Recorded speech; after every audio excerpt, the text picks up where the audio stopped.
Story Lab. This week, we're taking a look at the story of someone brave enough to protect two guys on the run. Hey, Skylar, where are you?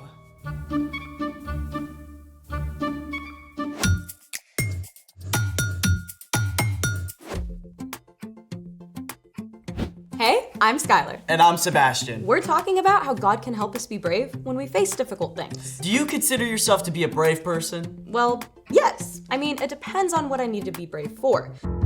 If it's getting up to give a report in front of class, I can totally be brave. If you fall and scrape your knee and need someone to help clean up the blood, I'm your girl. But I gotta admit, there are a few things I'm not quite so brave about, like needles. Hey, Skylar? What? Don't panic, but there... Got it. Whew. Thank you for stepping up. I mean, stomping down. Hey, wait a minute. This is totally fake. And that was not a fake scream. I thought you were being heroic. But you set me up. True. You owe me. Well, also true. How about you get to choose what we get to do today? I know just the thing to explore. Let's discover it. All right, what do you get? Okay, so you protected me from that spider. Chivalry isn't dead. Yeah. All right, but in the wild, there are different animals that actually do protect each other from danger. This I did not know. First up, we're traveling to Africa. Zebras and ostriches. Yep, they're both prey for faster animals who want to eat them. Zebras have great eyesight, but they don't have a good sense of smell. And ostriches have terrible eyesight, but they do have an awesome sense of smell. So they work together. Exactly. The ostriches alert the zebras if they smell a dangerous predator, and the zebras alert the ostriches if they see trouble. That's amazing. Next up, we're heading to the tropics. We found Nemo! But I don't see who Nemo is protecting. The sea anemones. Oh, very cool. Sea anemones sting, but clownfish release a substance to protect themselves, so they can hide from prey in the sea anemones. Well, how do the clownfish help the sea anemones? Well, they attract prey to keep the anemones fed, and the clownfish get rid of harmful parasites that could hurt the anemones. Very handy. Now, if you travel to southern Africa, you can't overlook A meerkat! and a drongo bird. The bird keeps a lookout while the meerkat hunts. If a predator shows up, the drongo warns the meerkat so it can run to safety. But the meerkat usually drops its food, so the bird gets a free lunch. Definitely an unexpected partnership. Speaking of which, it's time for The story before the story. Today we're in Joshua, the 6th book in the Bible. In the beginning, God created the whole world and everything in it, including people.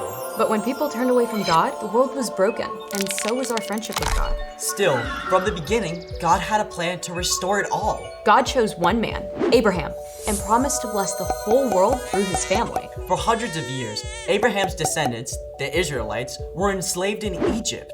Then, God called Moses to lead them to freedom.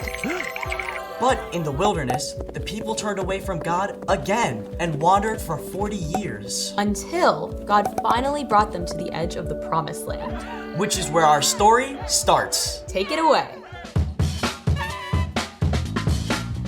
Hey everyone, I'm Colin. After 40 years camping out in the wilderness, God's people finally arrived at the Jordan River. When Moses died, God chose Joshua, who had shown great courage, to lead the Israelites. Joshua, I want you and all these people to go across the Jordan River. I will give you every place you walk on. Be strong and very brave. But this new land was not empty. A walled city called Jericho stood on the other side of the river, and the people who lived there worshipped false gods. Joshua knew that he must be wise as well as brave.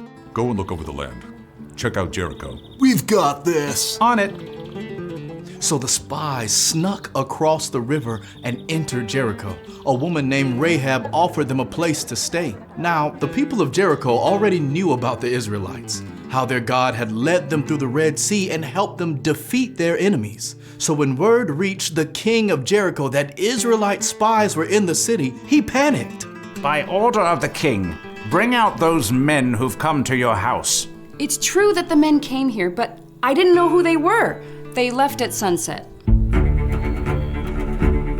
Rahab claimed the men were gone, but actually she had hidden them.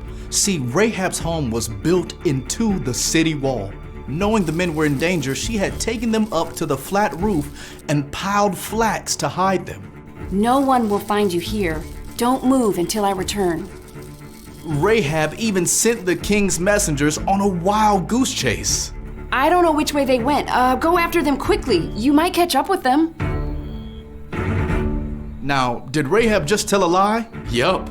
But she did it to save the lives of the spies who would have been killed otherwise. The king's men believed Rahab. They quickly left the city to hunt for the spies. Rahab went up to the roof to talk with the two men she had hidden. Are they gone? They think they're chasing you back to the Jordan. Thank you. Look, I know the Lord has given you this land. We've heard the stories of what your God has done, and we're all afraid of you. The Lord your God rules heaven and earth. You're not an Israelite, but you speak truth. Just promise that you'll be kind to me and my family. Don't let us be killed. You're saving our lives, so we'll save yours when the Lord gives us this land. The city gates were shut for the night, so there was no way for the spies to get out of town, except through the wall itself. I'll lower you out the window, then go hide in the hills for 3 days until the king's men return. After that, you can go home. Just one more thing. When all the Israelites together enter this land, you must tie a bright red rope in the window. Then bring your whole family into the house and stay here. If you don't tell anyone what we're doing, we promise you'll be safe. I'll do exactly what you say. Rahab lowered the men on a rope and they escaped into the hills. At the end of 3 days, the king's men returned to Jericho and the spies made their way back across the Jordan. The Lord has given the whole land over to us. All the people are weak with fear because of us.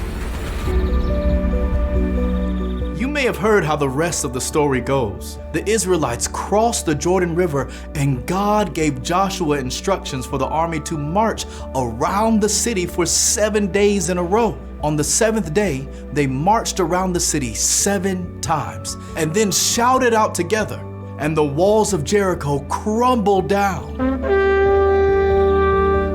The Israelites were able to walk right in and capture the city, but the spies went immediately to Rahab's home and rescued Rahab and her family, just as they had promised. Because of Rahab's courage, she and her whole family were saved. The end. Wow, Rahab was seriously brave. I wonder how she knew to trust the one true God. We don't know how that came about, but after this, Rahab became part of God's family. In fact, she was the great-great-grandmother of King David, and she's even mentioned in the book of Matthew as part of the family line of Jesus. That's pretty cool. So, what's our part in this story? Rahab took a huge risk when she helped the spies. But even though she was not an Israelite, she chose to trust the one true God and showed incredible courage. She trusted God, and God helped her be brave enough to do something really hard. That's right. Courage often looks like standing up for someone else. Like if you're with a group of kids and they start making fun of someone, you could be brave and you could say something kind or nice about that person. Or choosing to welcome the new kid while everyone else hangs back. Sometimes showing courage means trying something new or different, like playing games with the residents at a retirement home. Or serving meals to people who don't have homes. When you need courage, ask God. God can help you be brave and show love to someone who needs your help. When you do that, others can see God at work in and through you. I think you've got it. See you next time. Bye. So here's the thing.